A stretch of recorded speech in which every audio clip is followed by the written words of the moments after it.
This YouTube channel does not promote any violent, harmful, or illegal activities. All content provided by this channel is meant for an educational purpose only.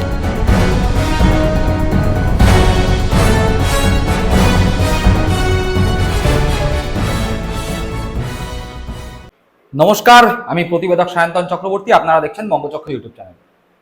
Suvendu Adhikari এতদিন পর্যন্ত বিরোধী দলনেতা ছিলেন। হয়তো শুভেন্দু অধিকারী নতুন সরকারের মুখ্যমন্ত্রী হতে পারেন, কিন্তু শুভেন্দু অধিকারীর এই যে বাড়া ভাত অর্থাৎ মুখ্যমন্ত্রী হওয়ার জন্য যে প্রশস্ত রাস্তা, সেই রাস্তা আটকাচ্ছেন কে? বাড়া ভাতে ছাই দিচ্ছেন কে? বা বলা যায় পাকা ধানে মই দিচ্ছেন কে? আমরা বলবো এই পর্বে।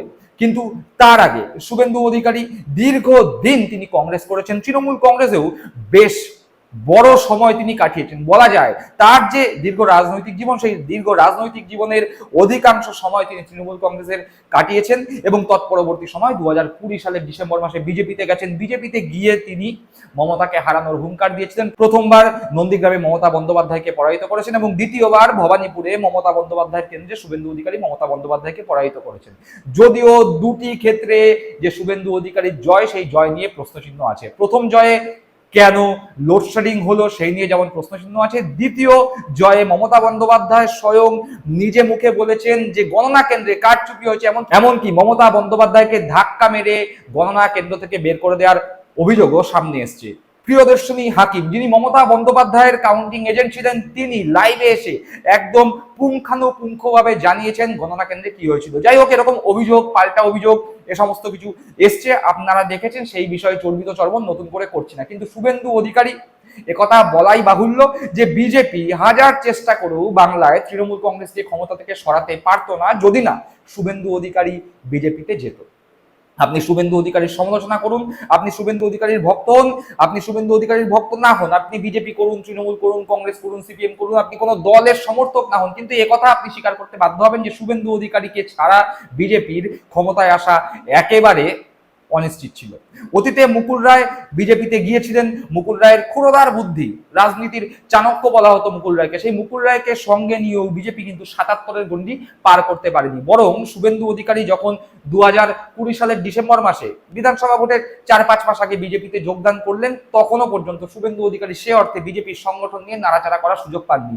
বরং তিনি গত 5 বছর ধরে যেভাবে বিজেপির সংগঠন নিয়ে নাড়াচাড়া করেছেন, গোটা বাংলা জুড়ে দৌড়ে বেরিয়েছেন, একদম সরাসরি ধর্মীয় মেরুকরণের তাস খেলেছেন এবং তিনি বুঝতে পেরেছেন এই বাংলায় তৃণমূল কংগ্রেসের যে শক্ত সংগঠন, সেই শক্ত সংগঠনকে বিজেপির নড়বড় সংগঠন দিয়ে নাড়ানো সম্ভব নয়। তাই ধর্মীয় মেরুকরণই একমাত্র রাস্তা এবং সেই ধর্মীয় মেরুকরণের রাস্তায় শুভেন্দু অধিকারী সফল হয়েছেন। বাংলার মানুষজন ধর্মীয় মেরুকরণের রাস্তাটাকেই রাজনৈতিক মত হিসাবে বেছে নিয়েছে এবং ভোট বাক্সে প্রতিফলিত হয়েছে। যদিও 100টি কেন্দ্রে গড়মিলের অভিযোগ কিন্তু আছে, অভিযোগ তৃণমূল কংগ্রেসের পক্ষ থেকে আছে।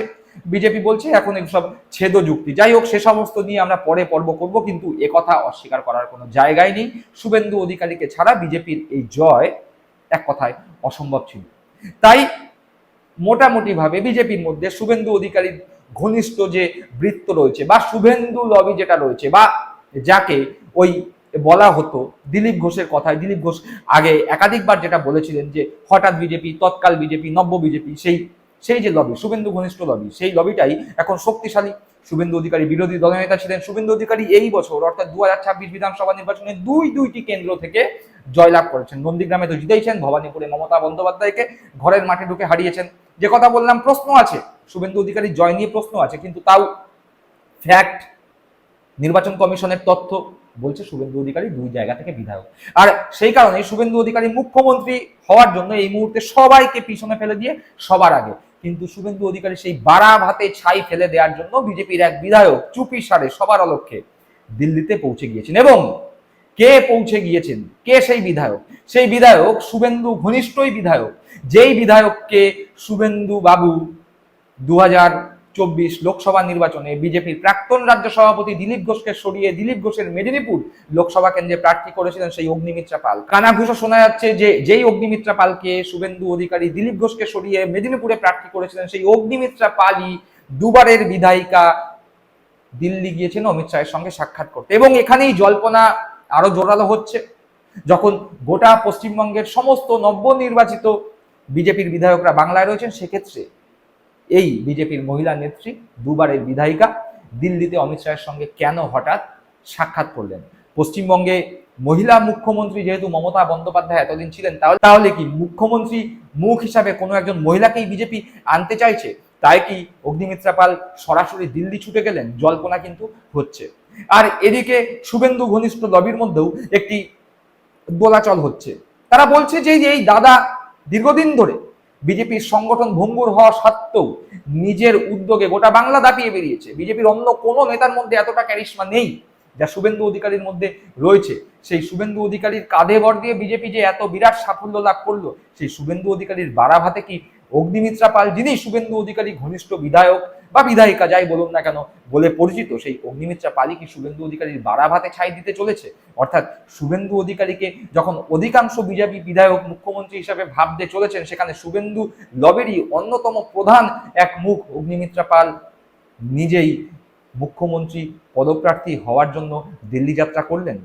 প্রশ্ন উঠছে। আপনারা কি মনে করছেন? কমেন্ট বক্সে কমেন্ট করে জানাবেন। সকলে ভালো থাকবেন, সুস্থ থাকবেন। জয় হিন্দ, বন্দে মাতরম।